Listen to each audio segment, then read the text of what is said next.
So I did buy one record this week. Finances have really tightened up.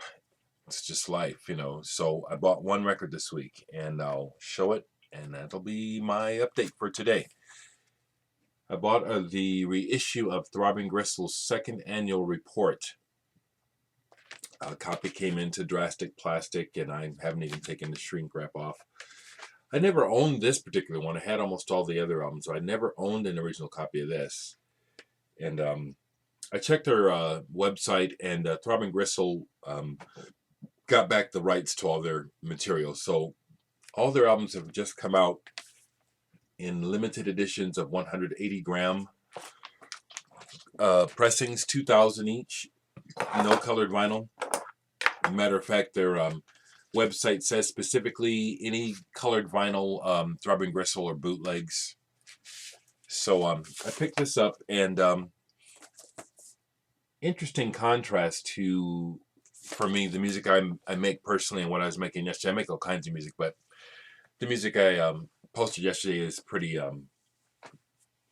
not bland, but it's kind of well, it's just kind of nice, and this is creepy, and frankly, I'm glad I'm at the point where I understand it. It used to creep me out and just kind of scare me and stuff, and I have a much better understanding of what this was about, and frankly, it's very listenable. It's very compelling to listen to. All of the reissues come with 8-page books with lots of information and full color, some full color photos, not on this page, but here's a nice full color photo of the band. And I think this portrait of them on the back they look pretty cool to me. I mean, maybe they look kind of geeky, strange, cool, but that looks cool to me. All of them, Chris and Cozy look especially cool, and Genesis with his barrette in his hair. Well, he's just, he's just a kind of a creepy guy, But this is the only record that I bought this week, and I have I enjoyed it? Well, yeah, actually, the way that they make sound, and their disregard for technique and standards of engineering, etc., makes it that much more interesting, actually. And really like this. Like, for example, Slug Bait. I think it's Genesis P. Orridge reading the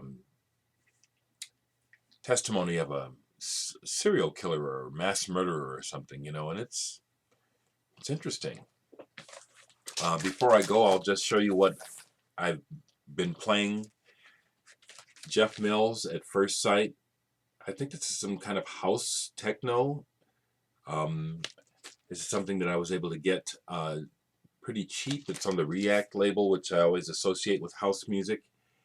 And really enjoyed it. It's instrumental. It's kind of work music. That's, if you're not dancing, it's good for working. Spun most of this. I had someone ask me a comment about Corte de Miracoli in one of my older posts, and so in order to answer it, I had to pull the record, and since I pulled it, I played it, and it was a real enjoyable side too, in particular. Apparently, the guitarist from New Trolls, the New Trolls, is on here, and I guess had something to do with helping these guys get this recorded. But this was made in 1976. It's Italian prog with the keyboard orientation. Another example of, it's probably just me, but a lot of these bands I wish they would never sing. The singing isn't just nowhere near as good as the music. That's a good example. The music is great. Pulled this out, ended up playing both sides. I can't explain myself. I don't make any sense. I don't know why I like what I like. I know what I like. I really like Richard and Linda Thompson. I want to see the bright lights tonight. And this was just a wonderful listen. I barely paid attention to the lyrics, which I know have a lot to do with the importance of the songs and what they mean to people and what I could be getting out of them. But I'll tell you what, something, yeah, folks, I must be, like I've said many times, some kind of retard, because when the music's right, that's really all I need. You know, music is medicine. Yeah, it is. It's like it sets up the atmosphere that I'm living in. And in that sense, that's really the main thing I need. The Rapture by Susie and the Banshees. I think this was their last album, and it's mediocre, but there's a couple good songs. I pulled it. Oh well, The Double Life is the song that I discovered that I really like on here. Now I was going to try to do a video on luminous vinyl. This glows in the dark, but they don't put up off enough light alone. But I think I can probably figure some way out of showing. I have about 3 or 4 luminous glow in the dark records. But I was playing this and love Susie. I love her look. She's just she's an icon to me. Always has been. Pulled this Elegy by the Nice. Really, this sounds really dated. This is really mostly was not really much fun listening to. And part of what got me to listen to it was playing after listening to Emerson, Lake and Palmer, Brain Salad Surgery. Best thing about this record is the cover and the label. And I will be keeping this in my collection. It's part of my famous Charisma label, the Big Hatter. And D. Brown, if you happen to be watching, I really forget what I learned about the difference in the big and small. I think Lazarus remembers. I'd have to actually look it up to tell you anything. So I'd say go ahead and maybe do some looking. Let me see if there's... And so while I was thinking of trying to do the glow in the dark, I had pulled Neon Lights by Kraftwerk. This glows in the dark as well. And this one more obviously so. I mean, this one, you can tell it's luminous. When you kind of put it up in the light. See? Yeah, you can see that luminosity even right there. Yeah. And the B side of this, Neon Lights with Trans Europe Express. This is a nice 12-inch Kraftwerk to have. Glow in the Dark. I think that is the extent of what is sitting here that I have not shown already. I'll just take another quick look to be sure. Oh, I had pulled this out watching one of the fellas from New Zealand who had recently put up a post. I can't think of his name right now. Possibly Kiwi Zig, or did he change it? But he had shown an album by the band Skeptics. And I was thinking, I got Skeptics. Yeah, I do. This is cool. And it's strange. It's electronic, sample, and rock. And there's some songs where it's like, I don't even know where they figured out how to make a structure of a song like this. It's just strange. You know, it's like boxes falling and then somebody walking in the room and singing about it.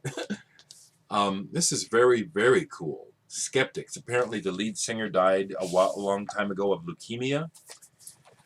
I want to show the label because this is a label I love labels, and Flying Nun is just an excellent label.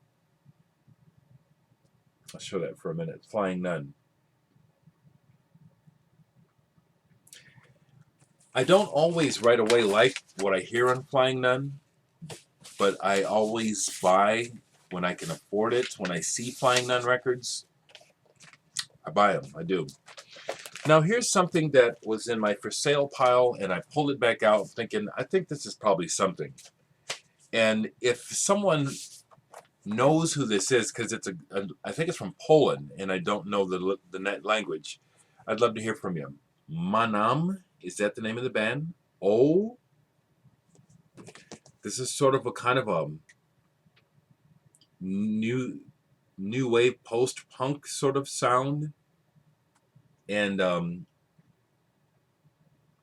something I took a chance on, and a while back when I was cleaning house, I put it in the for sale pile, and Then I was looking at my for sale pile again, and I pulled it, and they played it, and it's like, I don't know why I was selling. This is great. I think they're from Poland. Does anyone, if anyone is watching and can tell me anything, I'd love that. I'll show the cover one more time. Manam O. And when Jeff bought those records for me recently, I had to paste one of the covers together so it wasn't out to show, but he got me a copy of Works by Pink Floyd. And this is neat. Now, what's neat about having this is the graphics, but also I like the way that they put together, well, side one, the way that the songs segue into one another. It's a pretty cool sequence, actually. Not the original, and consequently, it's pretty interesting and cool. So that's what I got sitting out. What else is sitting here I can show you right quick? Sometimes I think, well, what else can I show besides record? Well, I put this on. This is a uncut record. Fill your head with prog. You know how magazines will give you free CDs.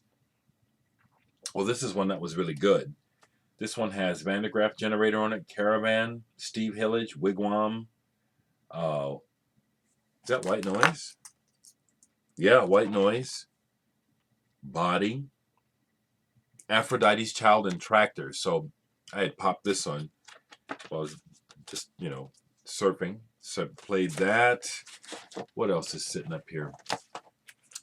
Well, this I dug up because I don't know why, but 2 years ago I went on tour with Sun Ambulance in Europe, and I found my itinerary, my road book, and this is something that bands in some form or another have. The road manager for sure has this road book.